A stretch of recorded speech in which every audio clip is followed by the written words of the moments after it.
Story with Binaca. सुनिए कहानी Binaca की जुबानी। हाजिर है अंतोन चेखव की कहानी एटन।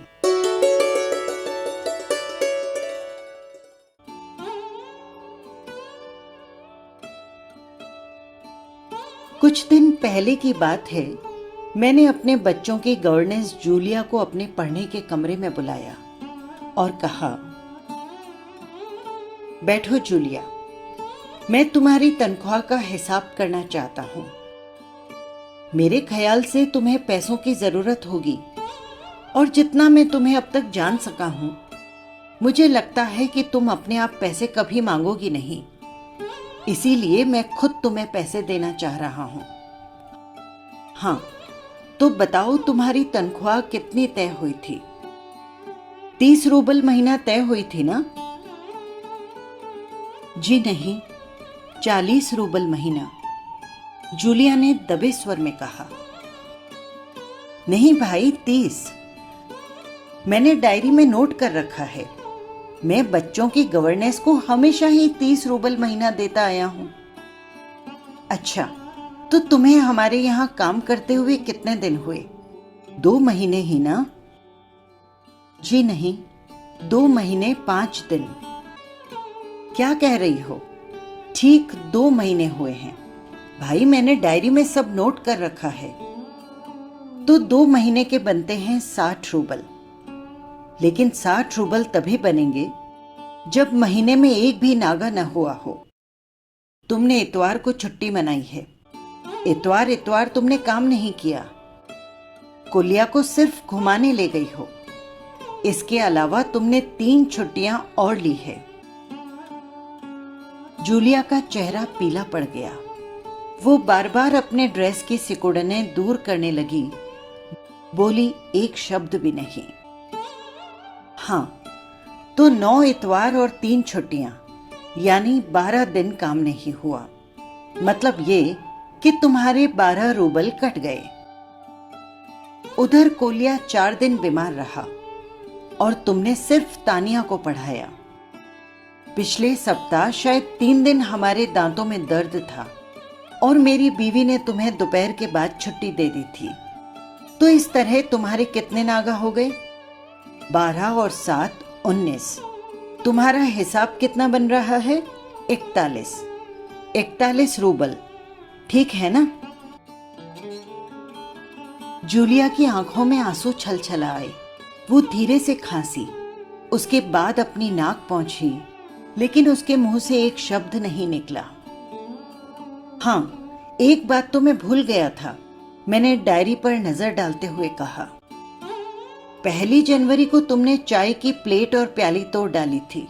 प्याली का दाम तुम्हें पता भी नहीं है। मेरी किस्मत में तो हमेशा नुकसान उठाना ही लिखा था। चलो, मैं उसके 2 रूबल ही काटूंगा। अब देखो, तुम्हें अपने काम पर ठीक से ध्यान देना चाहिए था ना? उस दिन तुमने ध्यान नहीं रखा और तुम्हारी नजर बचाकर कोलिया पेड़ पर चढ़ गया और वहां उलझकर उसकी जैकेट फट गई। उसकी भरपाई कौन करेगा? तो 10 रूबल उसके कट गए। तुम्हारी इसी लापरवाही के कारण हमारी नौकरानी ने तानिया के नए जूते चुरा लिए। अब देखो भाई, तुम्हारा काम बच्चों की देखभाल करना है। इसी काम के तो तुम्हें पैसे मिलते हैं। तुम अपने काम में ढील दोगी तो पैसे तो काटने ही पड़ेंगे। मैं कोई गलत बात तो नहीं कर रहा हूं ना? तो जूतों के 5 रूबल और कट गए। और हां, 10 जनवरी को मैंने तुम्हें 10 रूबल दिए थे। जी नहीं, आपने मुझे कुछ नहीं दिया था, जूलिया ने दबी जुबान में कहना चाहा। अरे, तो क्या मैं झूठ बोल रहा हूं? मैं डायरी में हर चीज नोट कर लेता हूं। तुम्हें यकीन न हो तो दिखाऊं डायरी? जी नहीं, आप कह रहे हैं तो आपने दिए ही होंगे। दिए ही होंगे नहीं, दिए हैं, मैं कठोर स्वर में बोला। तो ठीक है, घटाओ 27 41 में से, बचे 14। क्यों, हिसाब ठीक है ना?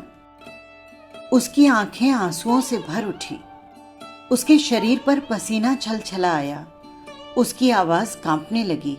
वो धीरे से बोली, मुझे अभी तक एक ही बार पैसे मिले थे और वो भी आपकी पत्नी ने दिए थे, सिर्फ 3 रूबल, ज्यादा नहीं।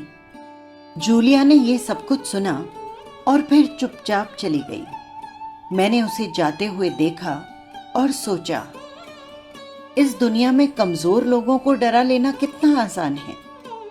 अच्छा, मैंने आश्चर्य के स्वर में पूछा, और इतनी बड़ी बात तुमने मुझे बताई भी नहीं, और न ही तुम्हारी मालकिन ने मुझे बताई। देखो, हो जाता ना अनर्थ। खैर, इसे भी डायरी में नोट कर लेता हूं। हाँ, तो 14 में से 3 और घटा दो। इस तरह तुम्हारे बचते हैं 11 रूबल। बोलो भाई, ये रही तुम्हारी तनख्वाह। ये 11 रूबल, देख लो, ठीक है ना? जूलिया ने कांपते हाथों से 11 रूबल ले लिए और अपनी जेब टटोल कर किसी तरह उसमें ठूंस लिए और धीरे से विनीत स्वर में बोली, जी धन्यवाद।